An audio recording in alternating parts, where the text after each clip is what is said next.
Am I on? Am I on? Can you hear me?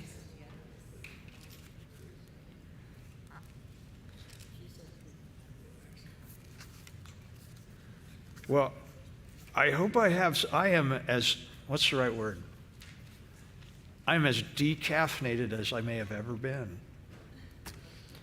And so if I fall asleep, it's because I'm finding myself boring. I am really decaffeinated. It's like I've been working on it, and yeah. So I may not have all that. I do have for us, though, the schedule. And I need to tell it to you, and you'll all get it if you're getting the notes from the class, you'll get that. Susie will send it out eventually, too. And we'll send out because I told you that I have a weird summer. You all know the story, right? So I don't have to tell it again, that I thought I was going to be, here I'm telling it, I'm starting to tell it. But I thought I was going to be retired, and so I planned a bunch of stuff, and my family planned a reunion and all kinds of stuff because I thought I'd be, and if I don't go to it, I'm in big trouble because my kids planned it, you know. So I have to go to it. But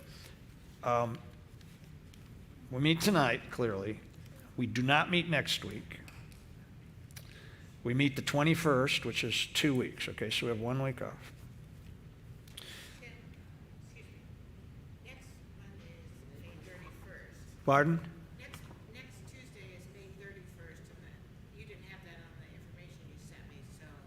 That's the week we don't meet, next week. Okay. We don't meet next week. But we meet the next week, which is the 7th. Okay. Then we meet 2 weeks later, which is the 21st. Then we meet the 28th. Wait, it goes like the 7th, 14th. Pardon? Isn't it June 14th, 17th? Yeah, 7th, 21st, 31st. We don't meet the 14th. Oh, sorry. It's like every other week for a couple of shots. So we meet the 7th. We meet the 21st. We meet the 28th. Then we meet the 5th. So it's 3 weeks in a row. Then there's a break. We might meet the 19th. That depends on if I get back from this family reunion early enough on Tuesday to come in. The 19th of July. Then we meet the 26th of July. We meet the 2nd of August. And then there's a break of a couple of weeks. And I'll just say we meet on the 23rd of August, and I don't have another break. My middle daughter is pregnant with number 9 of our grandchildren, and she's due in October. I'm trying to fix it so when I go to see the baby, I don't miss any classes. But once we hit the 23rd of August, I'm planning on going to Christmas, okay? So if you'll bear with me through this odd summer, we'll still meet 1, 2, 3, 4, 5, 6, 7 times, maybe 8. And I will keep you informed as to, you'll know plenty of time. But I want to keep going, if you're okay with that. I don't want to take the summer off altogether. We used to do that. Could you just go through and say the days we don't have Bible study? Or is that going to be too confusing? I don't have that listed. I don't have a calendar in front of me. We don't have it. Well, I'll tell you, Nancy. I can tell you later, okay? But we don't have it next week. And then we don't have it 2 weeks from then. So it's like every other week till the 28th of June. 7th, 21st, 28th, then 5th. Okay? We do meet. We do meet.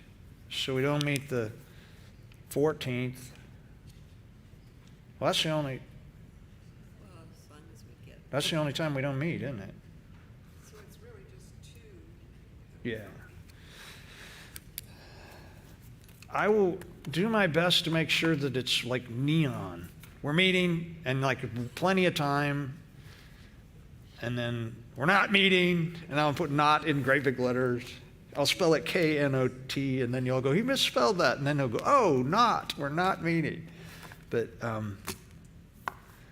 just want to keep some momentum going, because here's the thing, I have no idea how long it'll take me to finish this, but I need to finish it before I retire. I'm going to be 60. How old am I going to be, Dad? 69? Yeah, I'm going to be 69 next month. So, yeah. But they're going to want to be rid of me someday. Does that make sense? You know, I'd like to get it done before the end of the. I'm not going to retire at the end of the year, but I'd like to try to push to get this done so that we can do shorter things, so that I'm not locked into some longer. Does that make sense? Anyway, and thanks for your patience and understanding on all this. I'm ready to get going. You ready to hit it? Okay, let me pray for us and we'll go. Father, what a privilege it is to study your word. Thank you for this passage, and it's such an important passage in this book.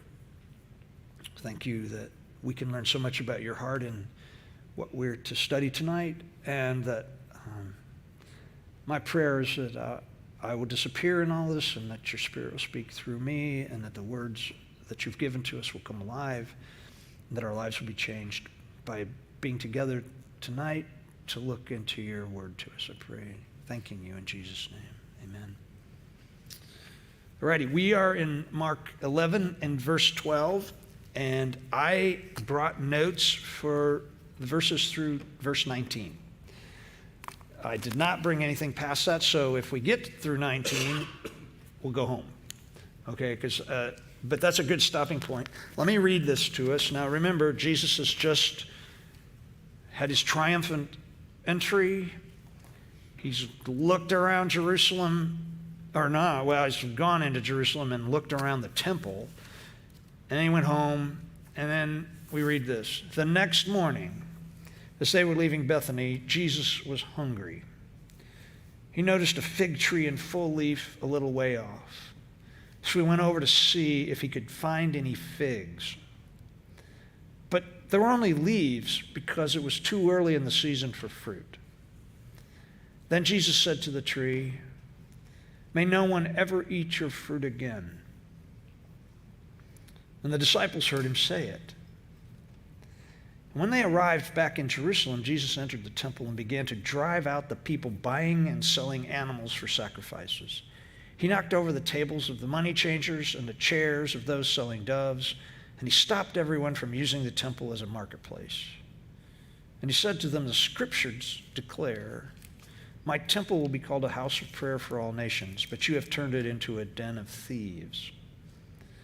And when the leading priests and teachers of the religious law heard what Jesus had done, they began planning how to kill him. But they were afraid of him because the people were so amazed at his teaching. That evening, Jesus and the disciples left the city. Okay, we'll stop there. Okay, now we are coming to what's one of the most unusual moments in Jesus' ministry, the cursing of the fig tree. And when it's taken on its own, without considering the broader context of what's actually going on right here as well. And we have to constantly remind ourselves that Jesus is a prophet, that he is operating as a prophet. And this moment, it's really important that we remember that he's a prophet in the mold of the Old Testament prophets. If we don't keep that stuff in mind, it can seem like Jesus has used his power, if you will, or his power over the natural world for some kind of petty purpose. It can just seem that way. But we should never divorce this moment from its greater context. And again, we cannot forget Jesus' place as a prophet. This moment is tied directly to what Jesus was about to do in the temple, and to what Jesus had seen the night before, and him being a prophet who is going to give a physical sign to other people that's going to amplify his overall message. And this is a really important point that there are, and I'll talk about some of them in a moment, but in the Old Testament, oftentimes the prophets are called by God to do what's called an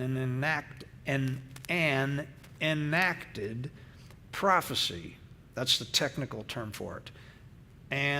Enacted, in other words, acting something out. And the purpose of an enacted prophecy is to make the message even clearer by demonstration. This cursing of the fig tree is exactly that. And we'll talk about what it means and how it's used for Jesus telling his message even in a greater way as we get more into the story. But we have to remember that Jesus is not going to be he's not just saying, you didn't give me anything to eat, so I'm going to get rid of you. That kind of thing. There's something else going on here, and it's deeper.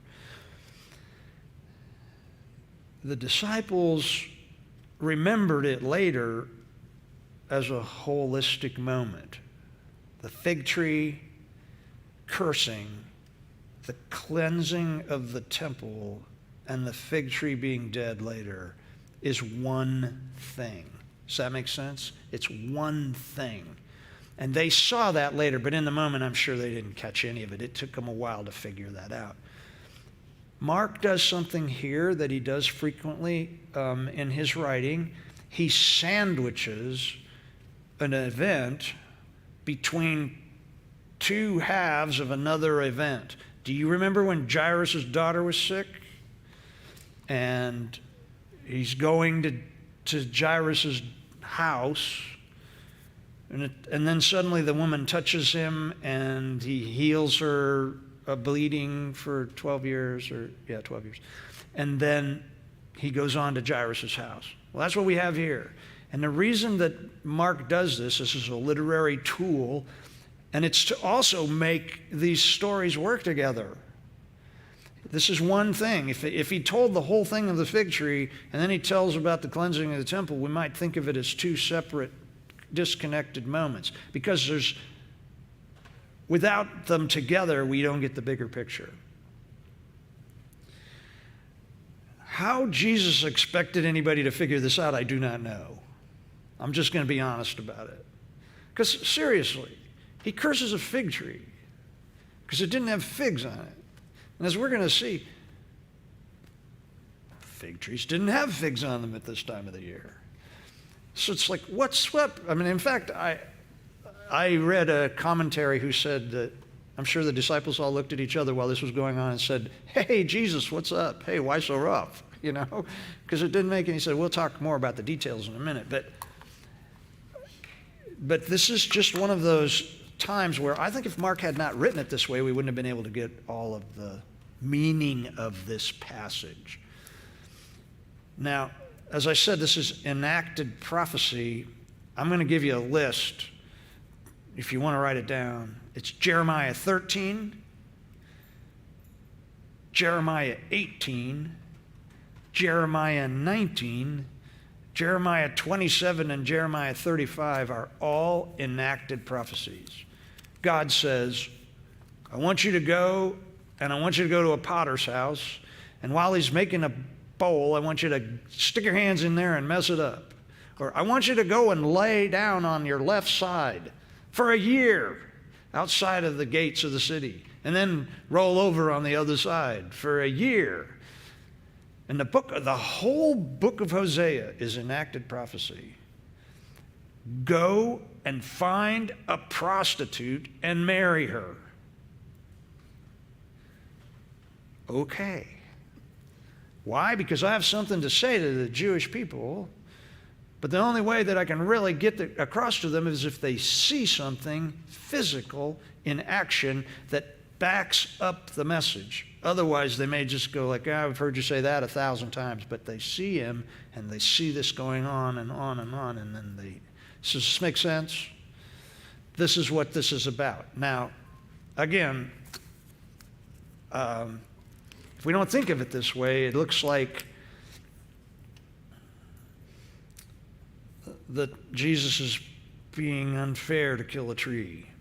And And I've had a lot of people tell me that they just don't understand this one because it just seems, it just strikes our sensibilities as being wrong.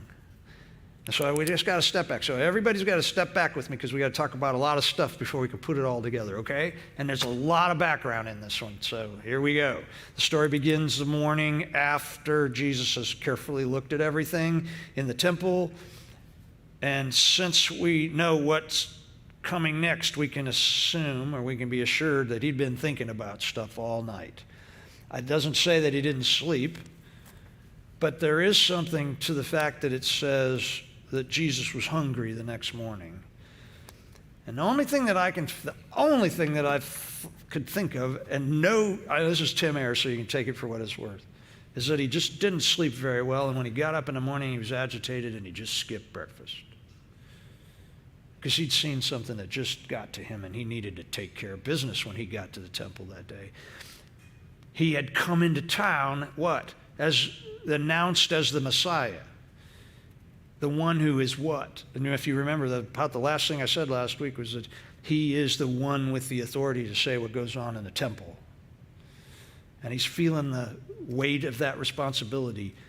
And the reasons, as we'll get to them, the reasons he's worked up are something that should make us feel good about life, actually, but we'll get to that later. But he's worked up, and so it says he's hungry. Now, I want to say this carefully. I've read a lot of commentaries that say Jesus wasn't hungry physically, he was hungry spiritually.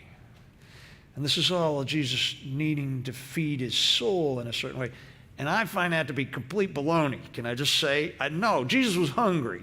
He was physically hungry. Why?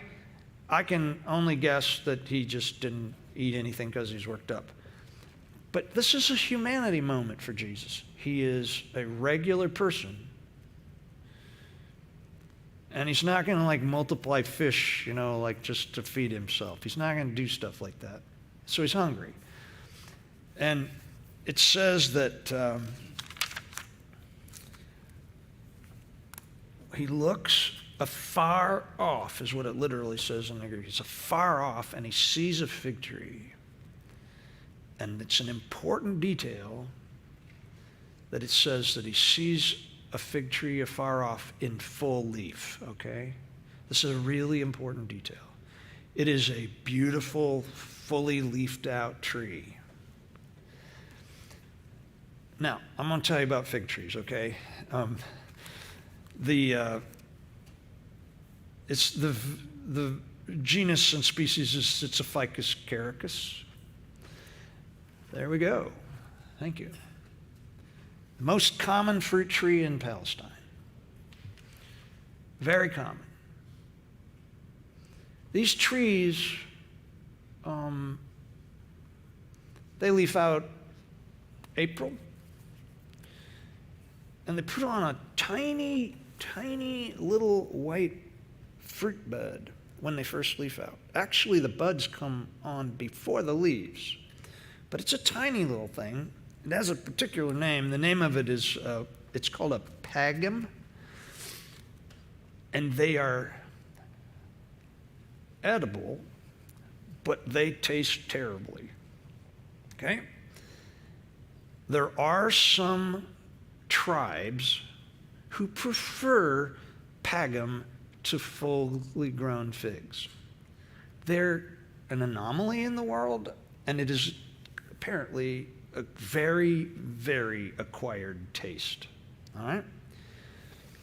Now, some people say, well, Jesus was going over to this tree to see if there were any of these pagum growing on it, because he was going to eat them. Now, that sort of takes Jesus off the hook, okay? Because the truth is that figs on the trees didn't come on until June, and June and July was a primary harvest time. It's April. It's Passover. If Jesus was looking for those little tiny white pre-figs, Mark would have said, and Jesus went over to see if there were any of the pagum on the tree because he liked those. He would have had to say it because nobody ate them. Not very many. Now, Jews didn't eat it, and he didn't say that. It would have also changed the whole thing. What Jesus sees is a tree in full leaf, and he goes over to check to see if it has any fruit on it. And it doesn't, because it shouldn't. We have to remember that this tree is not doing anything wrong by not having figs on it, okay?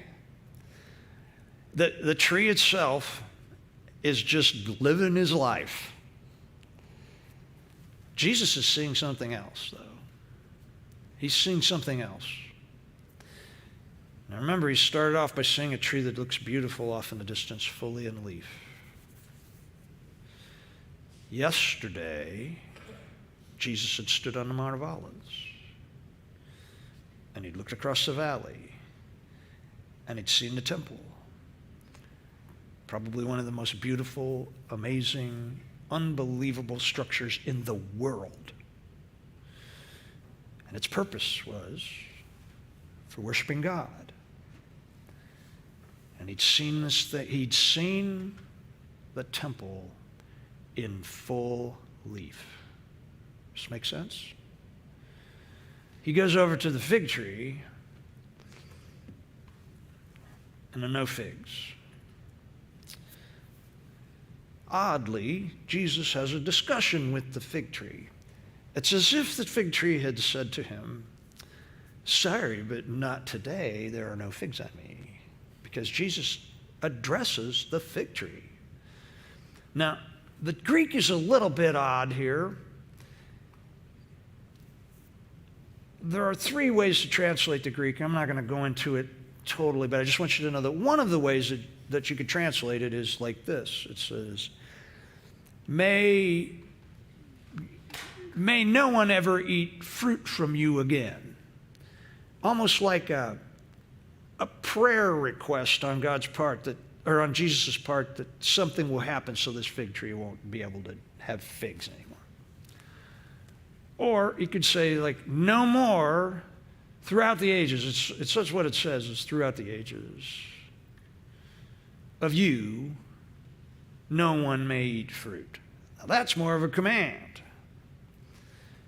And to fix up the ages part, because for them, whenever the word is aeonis in Greek, and anytime you use that word, they're saying throughout the ages, they mean forever, because they see time in terms of ages of time.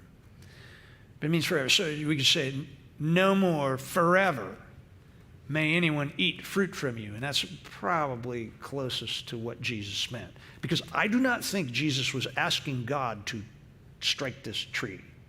I think this is Jesus in his ultimate power, fully able to do this. Does this make sense? And he says this to the tree. And he walks away from the tree. And Mark makes a great point here. He says, and the disciples heard him. Remember where this is coming from. This is coming from Peter. When Peter tells the story, he says, we heard this. We heard him say this. Jesus did not mumble under his breath when he spoke to this fig tree. He didn't say it as a sort of aside. He said it in such a way that everybody that was with him who walked over to that tree would have remembered it. Now, there are two reasons they'd remember it. One is, there's no reason for Jesus Jesus is being kind of wacky here, expecting a fig tree to have figs on it. So they're going to remember that Jesus was sort of out of bounds in demanding that this fig tree have figs on it. And the second thing is, and by the way, this is the last miracle of Jesus in the book of Mark, okay? And it's the first one where he uses his powers to be destructive.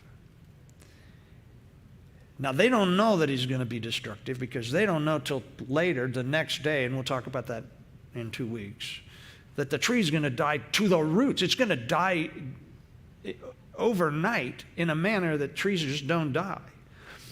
But what Jesus has said, they've never heard Jesus say anything like this. Because think about it. Every time he says almost anything, it's life-giving. It's bringing people out of a bad situation. It's giving people hope. And then he says to a tree, may you never have, you can't ever have fruit for anybody ever again if you're not going to give me fruit. Now let's back up. What did Jesus see when he went into the temple the night before? He'd seen it all beautiful across the Mount of Olives. He'd seen the glory of its construction, the huge stones and the beauty, the gold all over it and everything that's beautiful. And he'd seen the bustle of all the people and the animals coming in and out. And he'd seen all that stuff that's going on. And when he got there and he looked around carefully, apparently, he didn't see anything that he would call fruit. He's about to do something which needs to be backed up by other prophetic vision. And that is this fig tree. Okay? Does this make sense? And the truth is that what he says to the tree, may no one ever eat of you again. God is actually going to say that soon through him to the temple. There's no fruit now, and so we're going to just end this. Because that's what happened in 70 A.D. The temple was torn down, and they've never had a temple ever since. So, you got everybody following me on this? So what we've got is we've got the disciples have heard him say it. And they're probably thinking, as I said earlier, the quote will be in the notes, but it was, hey, Jesus, why so rough? It's April. It's April. There's no figs on any of these trees. I suppose if Jesus wanted to make a tree have figs, he could have. But he had something more important to do.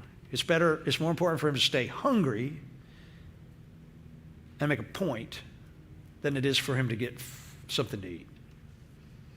So is everybody okay with that? That's the first half that's the top layer or the bottom layer of the bread of the sandwich. Because now we have the other event that comes in on top of it. And then next week, or in 2 weeks, we'll put the top layer back on top of it, where we see what the tree's about. And a lot happens when they realize that tree has died. Okay? All right.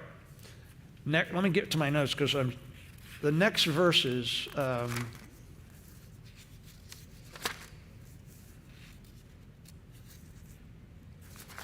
What's the next verse, Jeff?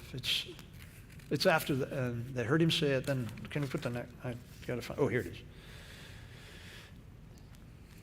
The story's just getting started, though. It says, "Can you put up?" Yeah. This says when they arrived back in Jerusalem.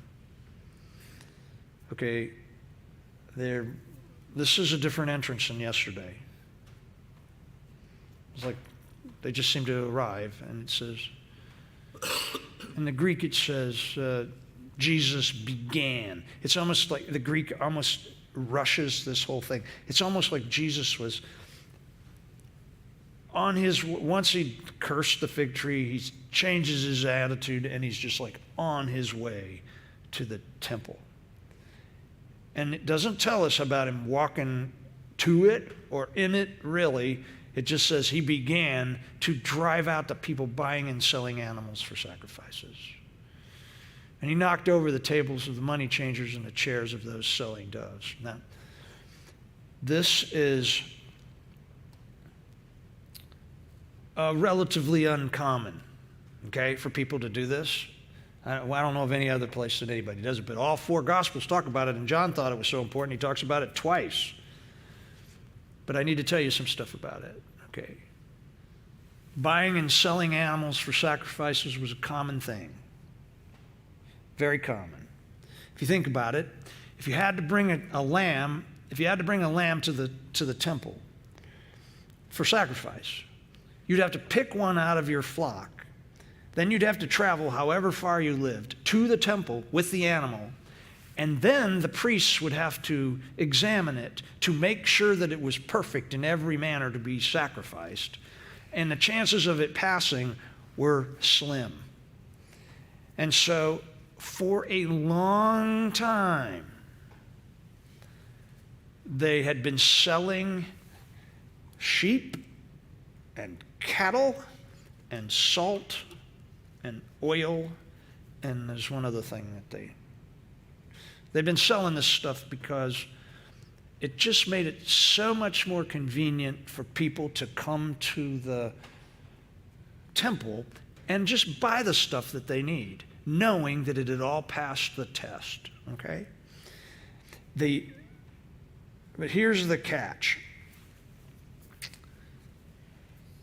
For many, many years, we don't know how long, but we know it was a long process. It had been going on for a long time.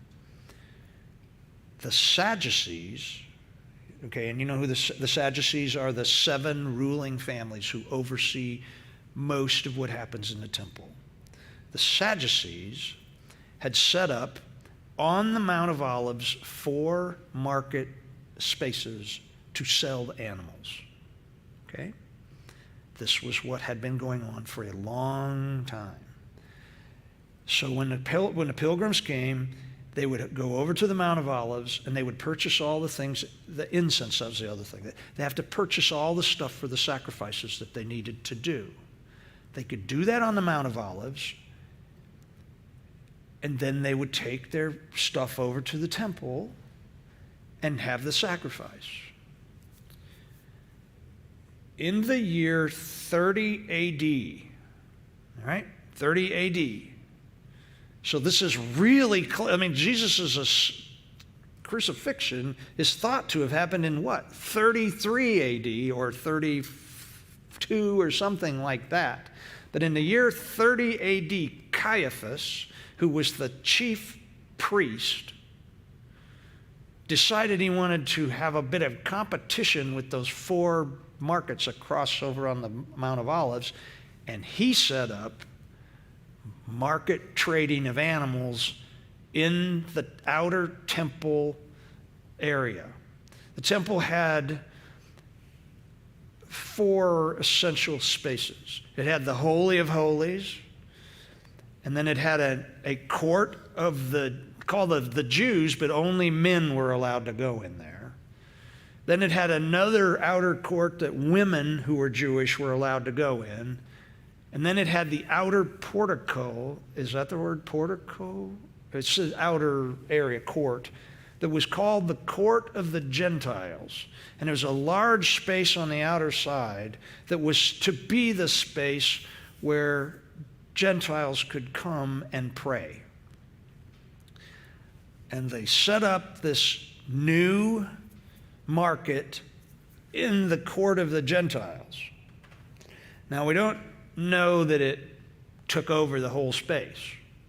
But what we do know, just think for a minute, if you've come a long way as a Gentile to worship God at the Jewish temple, and you get there, and there are pens for animals, and there are sheep and cows, and there are cages of doves, and people are buying and selling, and the noise. Can you imagine the noise? I have the number. It's the year 66. It's in the notes. 66 A.D., they needed 255,000 sheep for the Passover for all the Jews who'd come to town. Think about that. 255,000. That's a lot. And if they set up selling in the space where Gentiles are supposed to pray, you going to feel like praying in there? You're going to feel like that's a sacred space? Are you going to feel like this is why I've come here to do, when this is all going on in that space? This is what, when Jesus gets to the place where they're selling the animals in the court of the Gentiles, what's he do? He drives them out. He sends them away. He lets the animals loose. I don't know. And then it says that he overturned. It says first he began to drive out the people buying and selling the animals for sacrifices.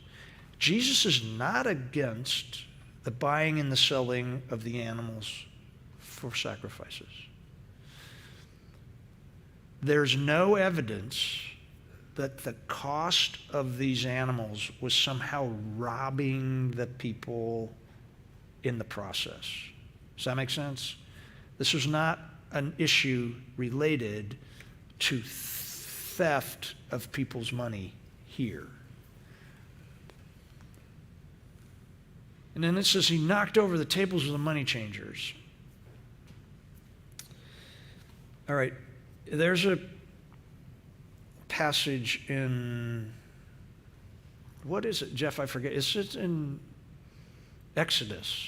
It's in Exodus that tells that every Jewish man, there it is, each person who is counted. Oh, by the way, when it says each person who is counted, it's only men. They're not counting the women and children, okay? I just want you to know that. So this is all men. They didn't count women when the women were property. So each person who is counted must give a small piece of silver as a sacred offering to the Lord.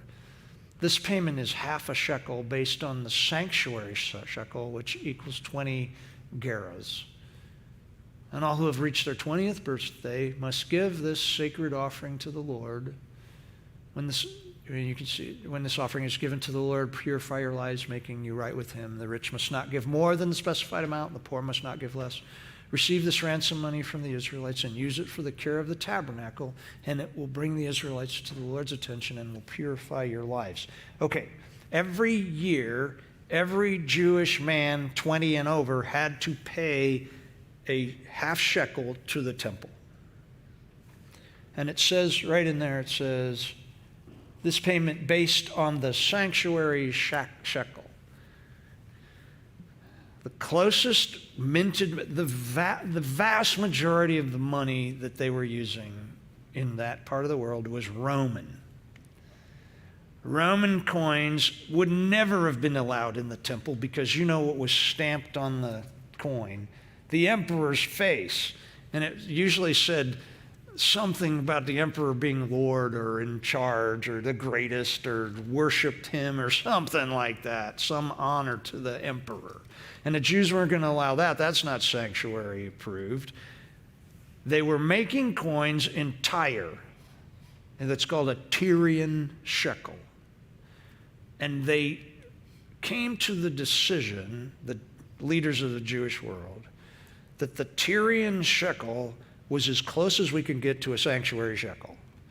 And so that's appropriate. But nobody carried Tyrian shekels around with them to do normal commerce. They all carried Roman coins. And so when they came to the temple, they had to change their money from Roman coins to Tyrian shekels.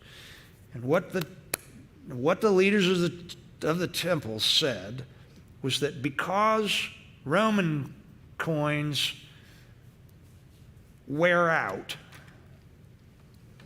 because they wear out, we need to charge a little bit more. You want me to get that for you? We need to charge a little bit more for the wearing out of the coins. So they added some money to it to take home for themselves when they made this exchange. Now, whether or not, is this the Tyrian? Yeah, that's a Tyrian shekel. Yeah. I don't know who that is. What's it say? I can't read it. It says Tyrian on the Tyre. But anyway, these are the money changers. They were making money off of this. Jesus overturns their tables. Why? Because they're set up in the hall of the Gentiles, and they're making money off of people. And then it says he knocked over the chairs of those selling doves. This is interesting. Doves were the sacrifice of the poor.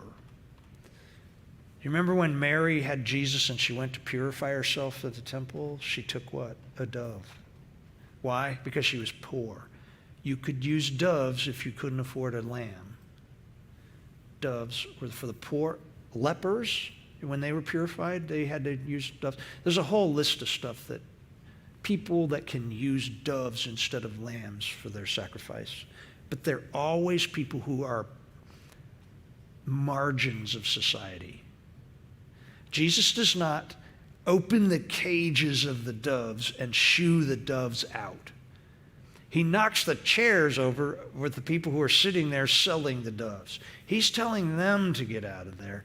He does not get rid of the doves because he doesn't want to make it more difficult for the poor to have a sacrifice. Does this make sense? Does this make sense?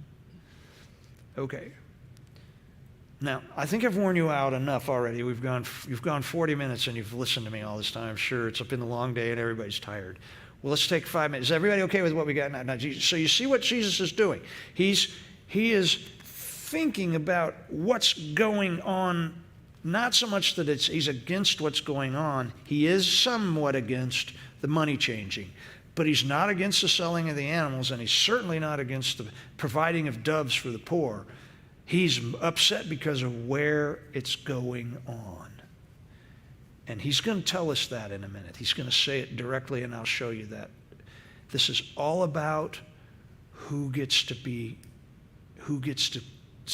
come to God in prayer. Okay? So let's take 5 minutes and then we'll come back to it.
I am now. There we go. Thank you, Cindy. Oh, there's a picture.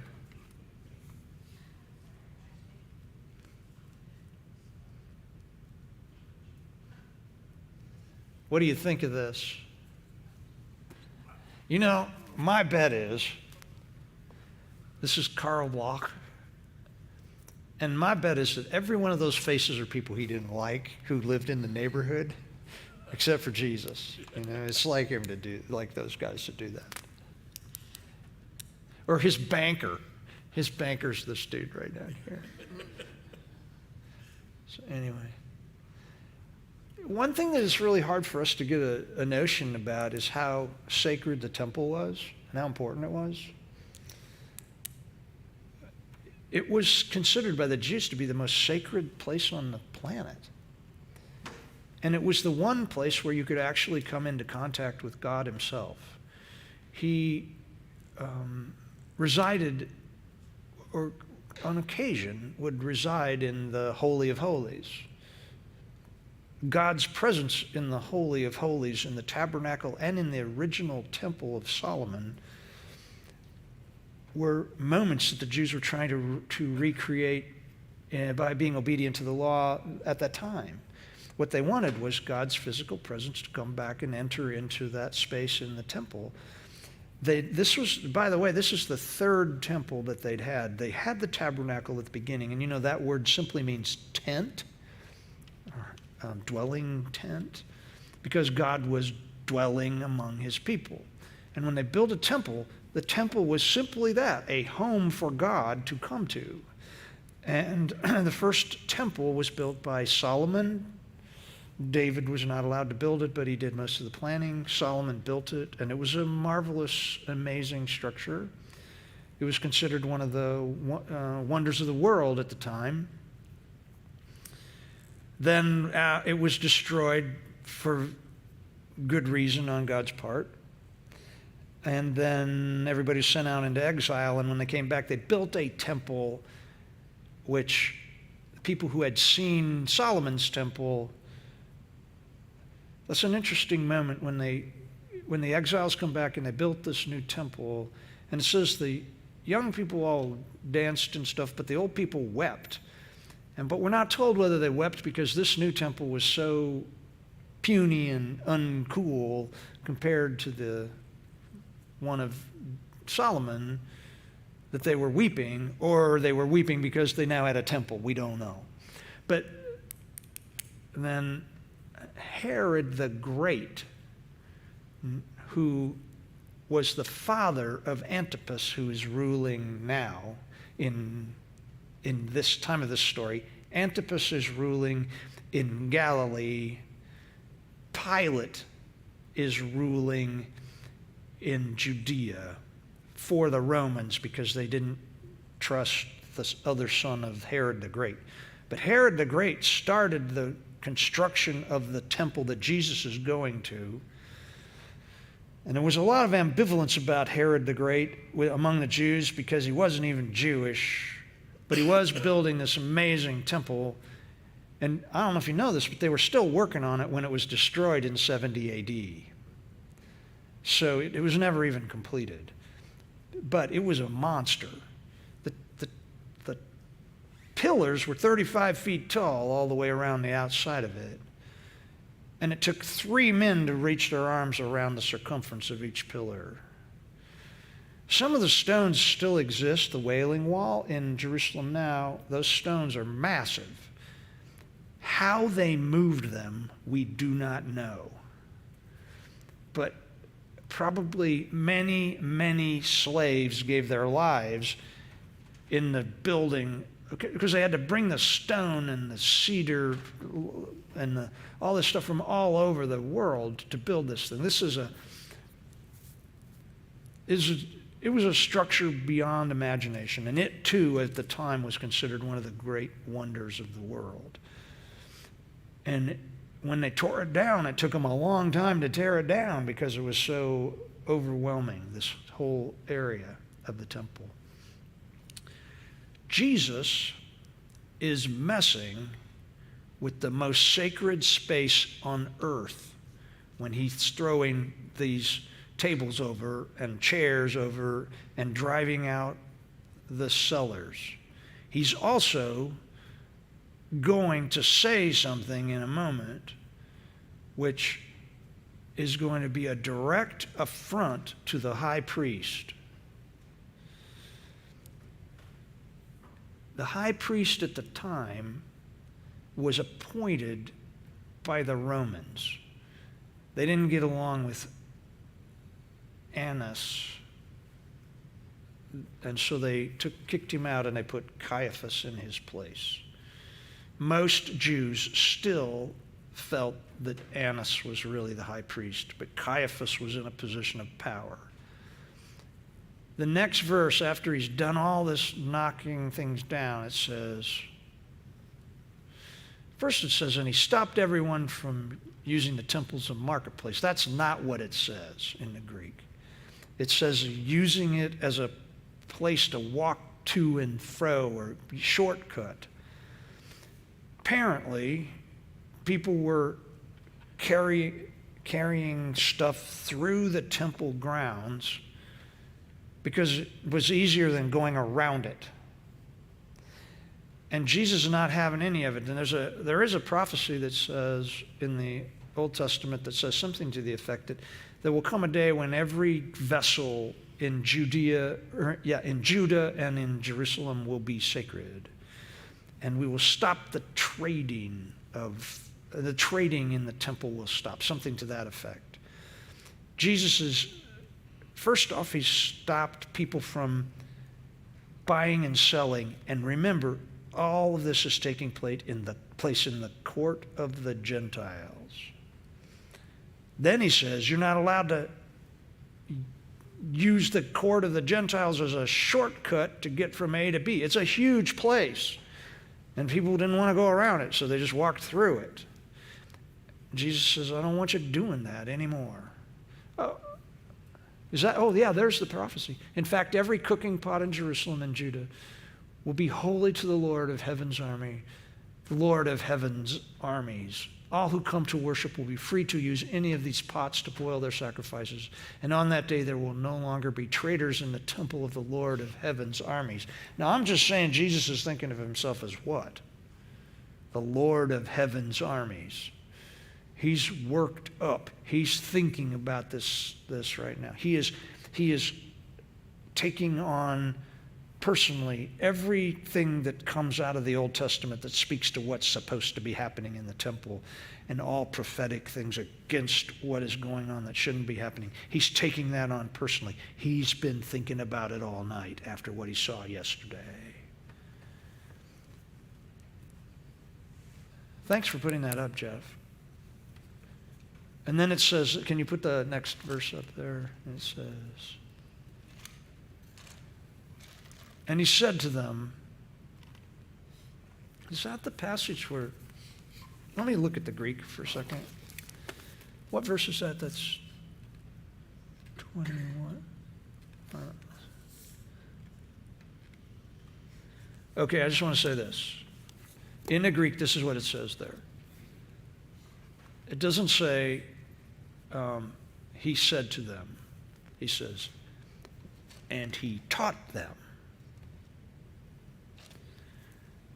Now, who he's teaching, I'm not sure. But it looks like he's teaching the people that he kicked over their tables and drove their animals out. It says, and he taught them. And then it says this. It doesn't say, does the scriptures declare. It says, don't the scriptures say. Now that's far more in your face.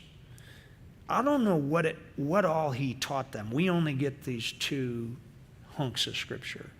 They're enough for us, for the whole of what we need to know here.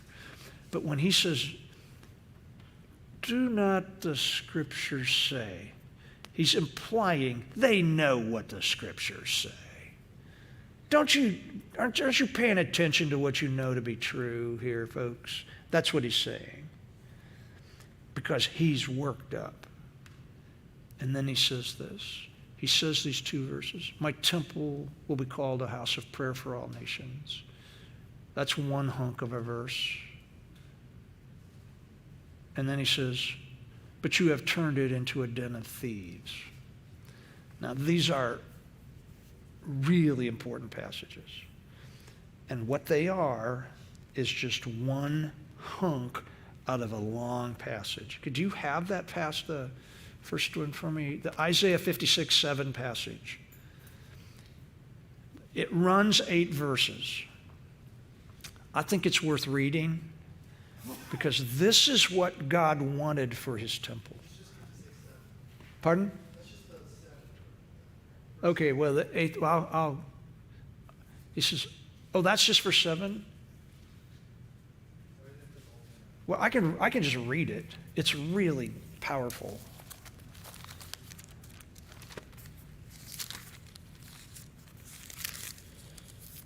Okay, let me just read this to you.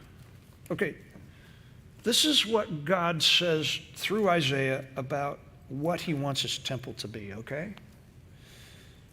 This is what the Lord says, be just and fair to all. Do what is right and good, for I am coming soon to rescue you and to display my righteousness among you. Blessed are all those who are careful to do this.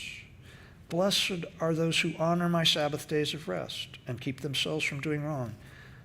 Don't let foreigners who commit themselves to the Lord say, the Lord will never let me be a part of his people. Don't let the eunuch say, I'm a dried up tree with no children and no future. For this is what the Lord says. I will bless those eunuchs who keep my Sabbath days holy and who choose to do what pleases me and commit their lives to me. I will give them within the walls of my house a memorial and a name far greater than the sons and daughters could give. For the name I will give them is an everlasting one, and it will never disappear. I will also bless the foreigners who commit themselves to the Lord, who serve him and love his name, who worship him and do not desecrate the Sabbath day of rest, and who hold fast to my covenant. I will bring them to my holy mountain of Jerusalem and fill them with the joy in my house of prayer. I will accept their burnt offerings and sacrifices, because my temple will be called a house of prayer for the nations. Did you catch that? Eunuchs and foreigners. Eunuchs were not allowed in the temple. You weren't allowed in the temple if you had anything, if you had just a chunk of your ear cut out, you couldn't enter the temple.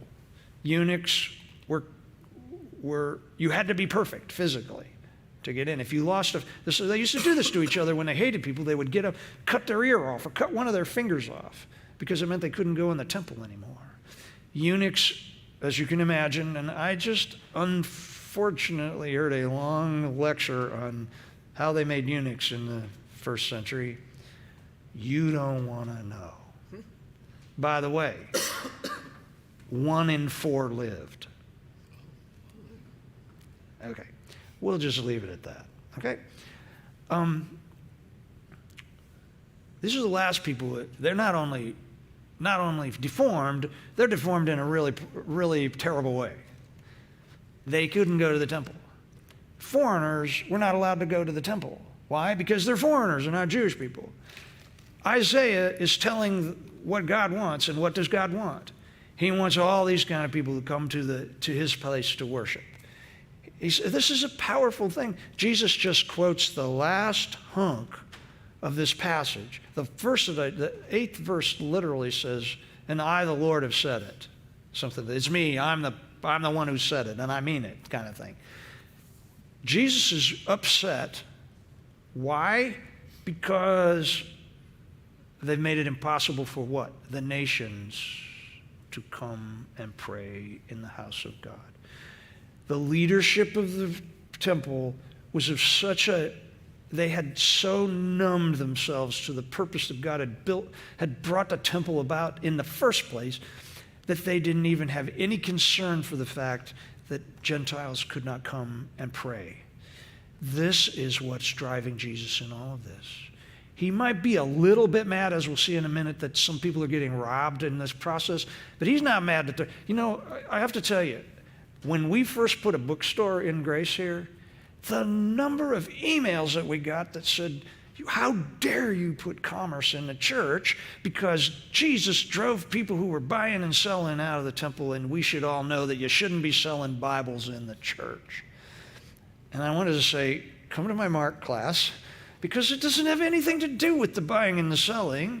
It has to do with the fact that they were buying and selling in a space where people who were Gentiles, who had committed themselves to the Lord, wanted to come and pray. And even though they were still being highly segregated against. And now I've got to say this, that Craig Keener has a really great article, if you want to read it sometime, about the fact that he thinks that the reason Jesus was really upset was because in the beginning, the temple was only supposed to be separated in two ways: priests on the inner side and everybody else in the hall of the Jews.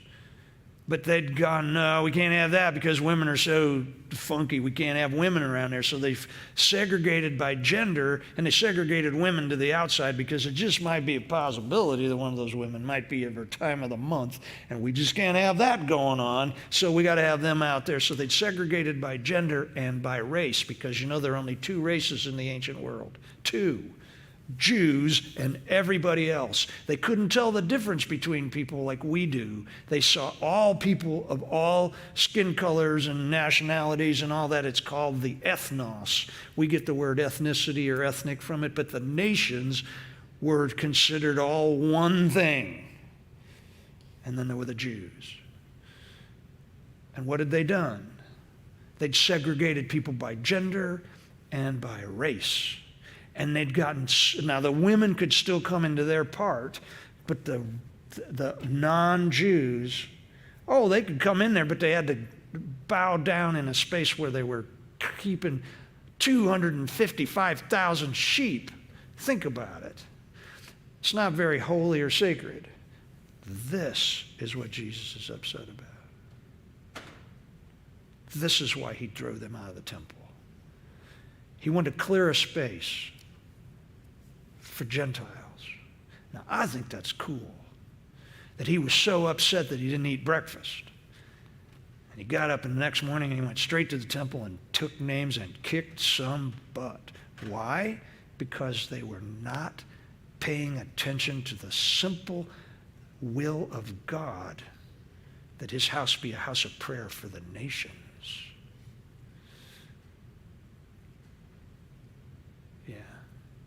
And then he says, the next thing that he says is a half of another verse. It says, but you have turned it into a den of thieves. It's really thieves. The word is robber. Now, here's the verse that he took it from, and it's in a big passage too in Jeremiah 7. It says, don't you yourselves admit. This is after Jeremiah has been telling them a whole bunch of things that are wrong. I got a lot of notes on this passage. There are huge lists of the things that were wrong going on. It says, don't you yourselves admit that the temple which bears my name has become a den of thieves? Now, surely you see all the evil that's going on there. I, the Lord, have spoken. I just want to say this. That phrase, den of thieves, is actually a technical term. And it means the space where robbers store their loot. Okay? That's what that means. And so what they've turned the temple into is a space where robbers are storing their loot, i.e. the money changers. When the Romans finally got around to destroying the temple in 70 AD, they found room after room after room filled with, guess what? Roman coins, money, that they'd traded for Tyrian shekels. They found piles and piles of gold and money. I mean, they turned the temple into what? The den of robbers. This is what Jesus was upset about, but his primary concern here is the Gentiles. And he's whom? The Messiah. He gets to decide what goes on. Now, I just want to say one thing. I think this is far enough. I think we can come back to what happens next after this. Next week. Or no, 2 weeks. 2 weeks, okay. What was I going to say? Oh, we do not know how much of a ruckus this caused. The space was huge. We don't know if it was in one little space or if it was like if he ran along, and we don't know. We don't know. One thing we do know is that he didn't cause enough of a fuss that the temple guards came and took him out of the space, because they would have if it had caused a huge mess. We also know that what he did not stop the sacrifices that were going on in the inner courts. He did not stop the worship of God in this process. He was simply making a big statement about the use of a space that was supposed to be reserved for other purposes. That's what he's doing. We also know that the Romans didn't show up because there was a big fuss going on at the temple. It's Passover week. This is when there's a garrison right near the temple that they tended to not have any soldiers in it except during this time. And they would man up during this time because they knew this was a time when the Jews would get wacky. And so they were prepared. Jesus causing a riot of sorts in the temple, or a minor riot, might have gotten the Romans worked up. But we don't see anything like that. We don't see anything like that. We're going to find out later Jesus stayed there the whole rest of the day. But what he's done is he's made a huge point about what is this. This is the big point. I saw a leafy tree from a far distance. And when I went over to check it, I found it didn't have any fruit in it. He's talking about the temple. He's talking about the temple. I came in, and the very purpose that this place was even built, to have the Jewish people together worshiping and the Gentiles worshiping alongside, that's not happening at all. And on top of that, the people who are in charge are making it impossible for those people to do any of that. Does this make sense? That's what's going on. Okay, that's plenty for today. Everybody okay? You got it? When I come back in 2 weeks, we're going to finish this passage out. We didn't get quite to the whole thing, but you get the point. And what's going to happen next is that everybody's going to say, "Who do you think you are?" And he's going to tell them. Okay? So thanks a lot. I'll see you in 2 weeks.